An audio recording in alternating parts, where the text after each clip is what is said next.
Okay, as I said, I'm going to show you the assessments that I do for clients to test functional flexibility, and you could do this at home. I'm in my kitchen again because I wanted like a counter height to do this first test. This is called the sock test, and it's really what it sounds like. I am going to have my client, Kat, pretend that you're trying to put your sock on your foot. Good. Okay, so she was able to perform that action. So that you just score from 0, 1, 2, 3, 0 being a good score. So 0, she was able to easily grab her foot. But let's say she, pretend you're me when my back is out.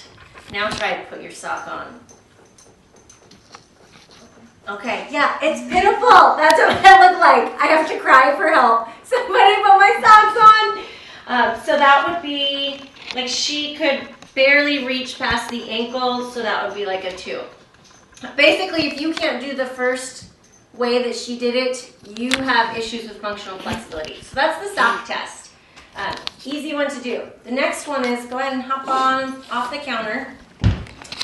So, this next test is just the fingertip to toes test, standing. So she's going to stand with your feet just like hip width apart. So normal stance, there you go. And pretend you're an old tight person bending over. Oh, and that would not be functional. You have to get right here. This is the 20 centimeter mark. And that's how far. Show them, reach forward, Kat, and show them. Try to get to the 20. Okay, so you got to be to the 20, be functional. Show us how you can really do it, girl. Nice. Keep your legs, with your legs straight. They are. Good. So that's the other functional flexibility test. So if you can't get to about here, you really need some work. A standing reach is a lot gentler of a stretch than a sitting reach.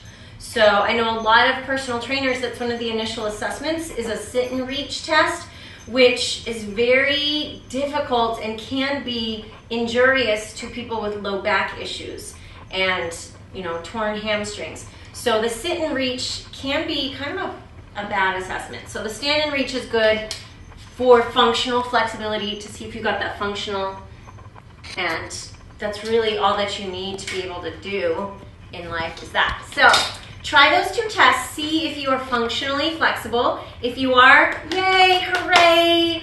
That is like one less thing you have to worry about in life.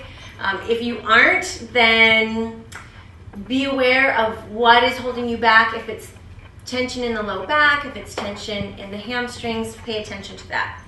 Now, one more thing, and this isn't in the personal training manual, is upper body flexibility. We don't talk a lot about functional upper body flexibility, and there isn't even a test for that, but maybe there is. It's not in my manual. How far up can you get your arms behind your ears? And I see a lot of people who are so tight, their shoulders can only come to here. So that is not ideal. That's not very good. That's really tight. There's a lot going on in those shoulders and back. You want to be able to lift and stretch straight up. So a great way to practice for that is just like hang from a door frame up on your tippy toes until you can increase that flexibility. Hanging through a door frame to open up the chest is a great way to increase shoulder flexibility. Work the tennis ball around, come here, Kat, around the edge of your shoulder blade so you can feel your shoulder blade if you take a tennis ball and just kind of roll yourself on it and trace the curve of your shoulder blade and just try to find your trigger points and loosen up this muscle fascia tension that's all in your upper back. So there you go, some ways to figure out if you have issues with functional flexibility. Give me feedback, let me know how you're doing, and if you have questions, how I can help you out. Thanks for joining me. Real Fit for Real Life.